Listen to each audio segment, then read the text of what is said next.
जय हिंद दोस्तों, मैं किशन आप सबका स्वागत करता हूं। शुरू करते हैं आज के डिफेंस समाचारों को। दोस्तों यहां पर पहले अपडेट की बात करते हैं तो वो आ रही है भारत के AMC फाइटर जेट को लेकर। रक्षा मंत्री राजनाथ सिंह ने आज आंध्र प्रदेश में कई बड़े डिफेंस प्रोजेक्ट्स की शुरुआत कर दी और यहां पर जो सबसे बड़ा डिफेंस प्रोजेक्ट होगा दोस्तों वो होगा AMC फाइटर जेट। इस फाइटर जेट के लिए यहां पर नया कोर इंटीग्रेशन और फ्लाइट टेस्टिंग सेंटर खोला जाएगा। साथ ही साथ भारतीय नौसेना के कई नेवल सिस्टम मैन्युफैक्चरिंग फैसिलिटी भी यहां पर बनाई जाएगी, जहां टॉर्पीडो और अंडर वाटर ड्रोन जैसे सिस्टम तैयार होंगे। इवन आंध्र प्रदेश के कुरनूल में ड्रोन सिटी भी बनाई जाएगी, जहां कई भारतीय ड्रोन कंपनियां मिलकर काम करेंगी। इन प्रोजेक्ट्स को लेकर भारत सरकार का कहना है कि ये प्रोजेक्ट भारत को डिफेंस क्षेत्र में आत्मनिर्भर बनाएंगे और हजारों नौकरियां यहां पर पैदा करेंगे। इवन दोस्तों यहां पर मैं एक बात और रखना चाहूंगा कि इस वक्त भारत को इस तरीके के नए सेंटर बनाने के साथ साथ एडवांस सेंसर्स और जेट इंजन में भी काम को तेज करना चाहिए और यहाँ पर ये जो नए सेंटर्स बन रहे हैं वो डेफिनेटली आने वाले समय में सफल रहेंगे। ऐसे में भारत कई डिफेंस इक्विपमेंट्स में आत्मनिर्भरता भी हासिल कर लेगा। चलिए दोस्तों, भारत के AIP सिस्टम यानी कि एयर इंडिपेंडेंट प्रपल्सन प्रोग्राम को लेकर एक बड़ी अपडेट सामने आ गई है और अब भारत ने स्वदेशी AIP सिस्टम प्रोग्राम में एक बड़ा माइलस्टोन हासिल कर लिया है। भारतीय कंपनी इनोएक्सिवा ने लिक्विड ऑक्सीजन मतलब LOX मॉडल को सफलतापूर्वक टेस्टिंग के लिए रवाना कर दिया है। यह सिस्टम दोस्तों भारतीय नौसेना की INS कंदेरी पनडुब्बी में लगाया जाएगा। AIP टेक्नोलॉजी आप सब जानते भी हैं कि इसकी सबसे बड़ी खासियत होती है कि इसके जरिए पनडुब्बी कई हफ्तों तक बिना सतह पर आए पानी के नीचे रह सकती है, जिससे कि ये दुश्मन की पकड़ में आसानी से नहीं आती। और इस इंपॉर्टेंट प्रोजेक्ट में DRDO के साथ साथ L&T और ये जो कंपनी है इनोक्सिवा ये भी शामिल है। बताया जा रहा है कि 2026 यानी कि इसी साल के अंत तक INS कंदेरी में ये सिस्टम लगाकर टेस्ट किया जाएगा और अगर ये टेस्ट वाकई में काम कर गया, मतलब ये टेस्ट सफल हो जाता है, तो भारत हाईटेक सबमरीन टेक्नोलॉजी में काफ़ी तेज़ी से आत्मनिर्भरता भी हासिल कर लेगा। इवन यहाँ पर AIP सिस्टम वाली पनडुब्बियों की सख्त ज़रूरत भारत को महसूस हो रही है। और ये नहीं, यहाँ पर एक बात और सामने आती है, हमें AIP के साथ साथ अपनी न्यूक्लियर पनडुब्बियों की संख्या भी बढ़ानी होगी, उस पर भी काम तेज करना पड़ेगा, क्योंकि चाइना दूसरी तरफ अपनी नेवल पावर को लगातार बढ़ा रहा है। चलिए दोस्तों, ये बात तो कंफर्म हो गई है कि भारत फ्रांस से रफाल फाइटर जेट खरीदने वाला है, लेकिन अब जो रिपोर्ट सामने आई है वो ये बताती है कि 114 रफाल फाइटर जेट्स में से 22 यानी कि 22 रफाल फाइटर जेट सीधे फ्रांस से भारत आएंगे और 92 रफाल फाइटर जेट भारत में बनाए जाएंगे। बताया जा रहा है कि इस पूरे प्रोजेक्ट में टाटा, महिंद्रा और अडानी जैसी कंपनियां शामिल हो सकती है और राफेल फाइटर जेट को नागपुर या हैदराबाद में बनाया जा सकता है। इस डील की कीमत 3.25 लाख करोड़ रुपए है और पहला एयरक्राफ्ट भारत को 2030 से मिल सकता है। इवन एक और बात यहाँ पर सामने आई है सरकार की तरफ से। सरकार का कहना है कि भविष्य में रफाल का 60% हिस्सा भारत में बनेगा, जिससे कि इंडियन एयरफोर्स की तत्काल ज़रूरतें पूरी हो पाएंगी, स्क्वाड्रंस की कमी को कुछ हद तक रोका जा सकेगा। और सबसे बड़ी बात है कि रफाल फाइटर जेट सस्ता फाइटर जेट नहीं है, एक महंगा फाइटर जेट होने के साथ साथ ये विदेशी फाइटर जेट भी है। इवन भारत को यहाँ पर साइमल्टेनियसली यानी कि साथ के साथ तेजस मार्क 2 और AMC जैसे स्वदेशी प्रोग्राम को काफ़ी तेज़ी से आगे बढ़ाना पड़ेगा, अदरवाइज हमारी डिपेंडेंसी फ्रांस पर लगातार बढ़ती जाएगी।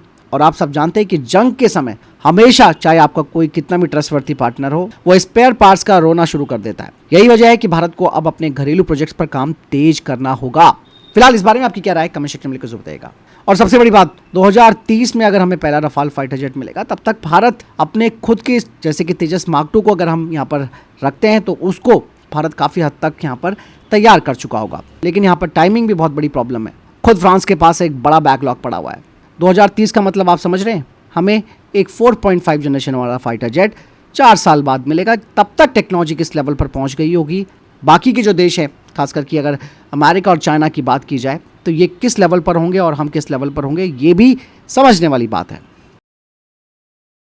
दोस्तों जैसे कि मैंने आपको बताया था कि भारत में 92 रफाल फाइटर जेट्स बनाए जाएंगे, जिसमें कि टाटा, महिंद्रा और अडानी के बीच एक बड़ी रेस शुरू हो गई है। अब यहाँ पर फ्रांस की डासो एविएशन पर यह बात निर्भर करती है वो किस पार्टनर को फाइनल करती है। इस डील में जैसे कि मैंने आपको बताया कि 50 से 60% तक टेक्नोलॉजी ट्रांसफर और लोकल मैन्युफैक्चरिंग की बात हो रही है। कुछ डिफेंस एक्सपर्ट्स कहते हैं कि टाटा एडवांस सिस्टम यहाँ पर सबसे मजबूत दावेदार माना जा रहा है, क्योंकि ये कंपनी पहले से ही एयरबस C295 और रफाल के बड़े हिस्सों का निर्माण भारत में कर रही है। इवन यहाँ पर महिंद्रा एरोस्पेस की भी अगर बात की जाए तो ये कंपनी एरोस्ट्रक्चर निर्माण में काफ़ी एक्सपीरियंस हासिल कर रही है। और अडानी डिफेंस की बात की जाए तो ये लोग तेज़ी से अपने डिफेंस कारोबार का विस्तार कर रहे हैं। इवन यहाँ पर ये बात भी अब फाइनल होने वाली है कि रफाल की जो फाइनल असेंबली लाइन है वो या तो हैदराबाद में होगी या फिर किसी नई लोकेशन में। लेकिन इतना तो ज़रूर है कि अगर प्राइवेट सेक्टर की कंपनियां इस प्रोजेक्ट से जुड़ती हैं तो भारत बड़े फाइटर जेट मैन्युफैक्चरिंग देश की लिस्ट में शामिल हो सकता है। हालांकि ये बात कहने में बड़ी अच्छी लग रही है और हमें खुशी भी हो रही होगी कि भारतीय जो प्राइवेट सेक्टर की कंपनी है वो रफाल का निर्माण करेगी, पर हमें यहाँ पर एक बात और समझनी होगी दोस्तों, वो ये है कि हम स्क्रू ड्राइवर असेंबली ना रहें यहाँ पर। इसीलिए यहाँ पर भारत को इंजन, आईएसआरआर और मिशन सिस्टम जैसी महत्वपूर्ण टेक्नोलॉजी भी हासिल करनी होगी इन फ्रांसीसियों से। लेट्स सी, फिलहाल तो डासो को एक फाइनल पार्टनर चुनना है, उसके बाद ही ये बातें आगे बढ़ेंगी, लेकिन स्क्रू ड्राइवरी वाला काम हमें नहीं करना है। वहीं तेजस मार्क 2 को लेकर भी एक बड़ी अपडेट सामने आई है। बेंगलुरु की L&T टेक्नोलॉजी सर्विसेज यानी कि LTTS को तेजस मार्क 2 के लिए मिशन डेटा प्रिपरेशन सॉफ्टवेयर बनाने का काम मिला है और इस तरीके का सॉफ्टवेयर किसी भी मॉडर्न फाइटर जेट का दिमाग कहा जाता है। यही सिस्टम दुश्मन के रडार, मिसाइल और एयर डिफेंस सिस्टम की जानकारी प्रोसेस करता है। यही वजह है कि LCA मार्क 2 दुश्मन के खतरे को पहचान सकेगा इसके जरिए और सही समय पर उसको सही जवाब दे पाएगा। इवन ये सॉफ्टवेयर हमारे उत्तम आईएसआरआर, IRSC सिस्टम और अस्त्रा मिसाइल, रुद्रम, ब्रह्मोस NG जैसे मिसाइलों को भी जोड़ने में मदद करेगा। और सबसे इंटरेस्टिंग बात तो यह है कि भारत अपने फाइटर जेट का मिशन डेटा और इलेक्ट्रॉनिक वॉरफेयर सिस्टम खुद अपडेट कर पाएगा, वो भी बिना किसी विदेशी कंपनी पर निर्भर हुए। और सेम यही सिस्टम आगे हम अपने AMCA और TEDBF जैसे फाइटर जेट्स में भी इस्तेमाल करेंगे। यहाँ पर एक बात तो क्लियर हो जाती है दोस्तों कि भारत कई क्रिटिकल टेक्नोलॉजी में आत्मनिर्भर बन रहा है। ऐसे में अब भारत को अपनी उस कमी को दूर करना होगा जो कि अभी तक हमारे लिए सबसे बड़ा चैलेंज बनी हुई है, वो है फाइटर जेट का इंजन और हाई एंड सेमीकंडक्टर तकनीक। लेकिन फिर भी दोस्तों, ये जो सॉफ्टवेयर है वो हमारे लिए इसलिए भी इंपॉर्टेंट हो जाता है कि भारत फाइटर जेट की ब्रेन टेक्नोलॉजी जो है, यानी उसका दिमाग जो है, उसे खुद डेवलप कर रहा है। वहीं दोस्तों, इंडियन एयरफोर्स ने रशिया के Su-57E स्टेल्थ फाइटर जेट को लेकर एक बड़ा फैसला किया है। इंडियन एयरफोर्स ने कहा है कि बिना पूरी टेस्टिंग के कोई खरीदारी नहीं होगी, जिसका मतलब साफ है कि भारतीय पायलट्स पहले प्रोडक्शन स्टैंडर्ड Su-57E को खुद उड़ाकर टेस्ट करेंगे। और आपने देखा होगा कि एरो इंडिया 2025 में रशिया ने अपना Su-57 भारत में भेजा था, लेकिन वो जो फाइटर जेट भारत आया था वो प्रोडक्शन कॉन्फ़िगरेशन वाला फाइटर जेट नहीं था। ऐसे में इंडियन एयरफोर्स कह रही है कि इस फाइटर जेट की असली ताकत हमें तभी पता चलेगी जब भारतीय पायलट्स इसे रियल कंडीशन में उड़ाएंगे, क्योंकि दोस्तों यहाँ पर भारत इस फाइटर जेट का स्टेल्थ, इंजन, एवियोनिक्स और वेपन सिस्टम को जानना चाहता है कि ये कितने भरोसेमंद है। और सबसे बड़ी बात तो ये है कि भारत अपने खुद के हथियार और कम्युनिकेशन सिस्टम भी इस फाइटर जेट में जोड़ना चाहता है। और रशिया तो ऑलरेडी HAL की नासिक फैसिलिटी के लिए तो बोल ही चुका है कि यहाँ पर 50% संभावनाएं हैं Su-57 का प्रोडक्शन करने की। यहाँ पर यह बात क्लियर हो गई है कि भारतीय वायुसेना बिना पूरी जांच के कोई जोखिम नहीं लेना चाहती, क्योंकि भारत एक ब्रिज गैप सॉल्यूशन के तौर पर 5th जनरेशन का फाइटर जेट खरीदना चाहता है और यहाँ पर केवल और केवल Su-57 ही एक मजबूत कंटेंडर बना हुआ है। ऐसे में दोस्तों, वैसे आपको क्या लगता है कि क्या रशिया भारत को प्रोडक्शन स्टैंडर्ड वाला Su-57E टेस्ट के लिए देगा? कमेंट्स में अपनी राय जरूर बताइएगा। वहीं दूसरी तरफ एरोनॉटिकल डेवलपमेंट एजेंसी ने AMCA और घातक UCAV प्रोग्राम के लिए फ्लाइट क्रिटिकल सॉफ्टवेयर टूल के लिए एक नया मेंटेनेंस कॉन्ट्रैक्ट जारी किया है। और ये जो कॉन्ट्रैक्ट है वो केवल एक सॉफ्टवेयर का टेंडर नहीं है दोस्तों, बल्कि ये भारत की सबसे संवेदनशील फाइटर जेट और ड्रोन प्रोग्राम्स की डिजिटल बैकबोन को सुरक्षित करने वाला स्टेप है। मैं आपको बता दूं कि ये जो टूल है, यानी कि फ्लाइट क्रिटिकल सॉफ्टवेयर टूल, इसका इस्तेमाल फ्लाइट कंट्रोल सॉफ्टवेयर बनाने में होता है और ये वही सिस्टम है जो फाइटर जेट के कंट्रोल सर्फेसेस और फ्लाई बाय वायर सिस्टम को हैंडल करता है। अगर दोस्तों इस सॉफ्टवेयर में छोटी सी भी गलती हो जाए ना, तो पूरा एयरक्राफ्ट खतरे में पड़ सकता है। यहाँ पर दोस्तों, जब AMCA अपने टेस्टिंग और सर्टिफिकेशन फेज में जाएगा, तब यहाँ पर सॉफ्टवेयर रिलायबिलिटी काफी जरूरी होगी। सेम यही चीज घातक UCAV जैसे ऑटोनोमस स्टेल्थ ड्रोन के लिए भी है। ये सिस्टम दोस्तों भारत को अपने फाइटर जेट्स और ड्रोन्स का सॉफ्टवेयर खुद डेवलप और अपडेट करने की ताकत देगा, वो भी बिना विदेशी निर्भरता के। दोस्तों, ऑप सिंदूर में आप सबको मालूम है कि भारत ने चाइना की PL-15 मिसाइल को सही सलामत रिकवर कर लिया था और पाकिस्तान ने इस मिसाइल को अपने JF-17 ब्लॉक 3 और J-10C फाइटर जेट से भारत पर लॉन्च किया था। लेकिन ये मिसाइलें अपने टारगेट को अचीव नहीं कर पाई और एज इट इज कंडीशन में ये जमीन पर गिर गई। और ये जो PL-15E मिसाइलें भारत को मिली है, इसके जरिए भारत को चाइना की मिसाइल टेक्नोलॉजी को करीबी से समझने का मौका मिल चुका है।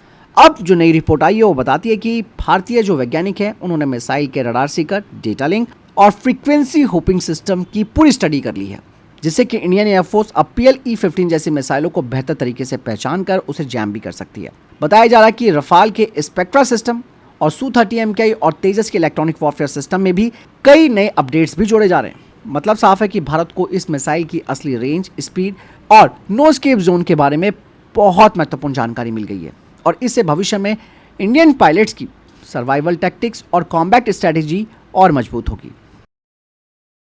वहीं भारतीय company Flying West Defence and Aerospace ने कहा है कि उनका ऑटोनॉमस कॉम्बैट एयरक्राफ्ट काल भैरवा अब पुर्तगाल में भी बनाया जाएगा। आपको मैं बता दूं कि यह भारत के किसी ऑटोनॉमस कॉम्बैट एयरक्राफ्ट का पहला इंटरनेशनल मैन्युफैक्चरिंग हब होगा। इस प्रोजेक्ट के तहत पुर्तगाल की कंपनी इसमें एडवांस सिमुलेशन, एआई इंटीग्रेशन और कम्युनिकेशन सिस्टम में मदद करेगी। सबसे इंपॉर्टेंट बात तो दोस्तों यहाँ पर यह है कि काल भैरव की कोर टेक्नोलॉजी और इंटेलेक्चुअल प्रॉपर्टी राइट भारत के पास रहेगा। बताया जा रहा है कि ये ड्रोन 3000 किलोमीटर तक उड़ान भर सकता है, 30 घंटे से ज्यादा हवा में रह सकता है। ये ड्रोन एआई से टारगेट को पहचान सकता है, स्वयं अटैक क्षमता रखता है और इनक्रिप्टेड कम्युनिकेशन सिस्टम भी इसके लिए बनाया गया है।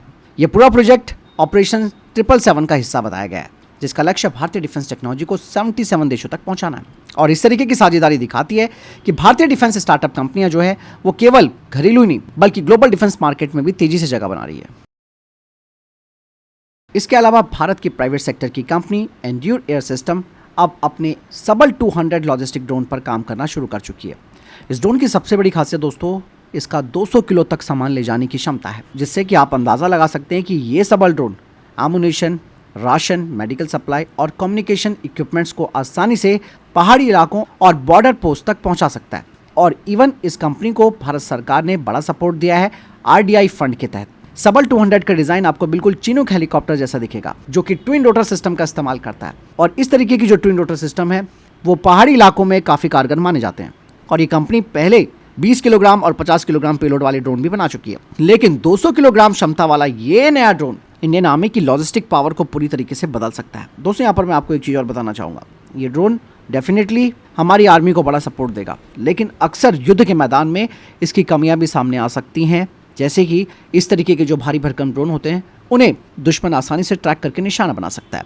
लेकिन यहाँ पर भी एक सॉल्यूशन निकल कर आता है, वो है इलेक्ट्रॉनिक वॉरफेयर सिस्टम को काफ़ी मजबूत बनाने का, जिससे कि ये जो कमी है वो काफ़ी हद तक खत्म हो सकती है। तो फिलहाल ये थे अभी तक के टॉप डिफेंस अपडेट। वीडियो के सामने कोई प्रश्न जवाब या आपको कोई सवाल कमेंट सेक्शन में लिखकर जरूर पूछेगा। वीडियो को लाइक और शेयर जरूर कीजिएगा। मिलता हूं नए वीडियो के साथ। नमस्कार, जय हिंद, वंदे मातरम।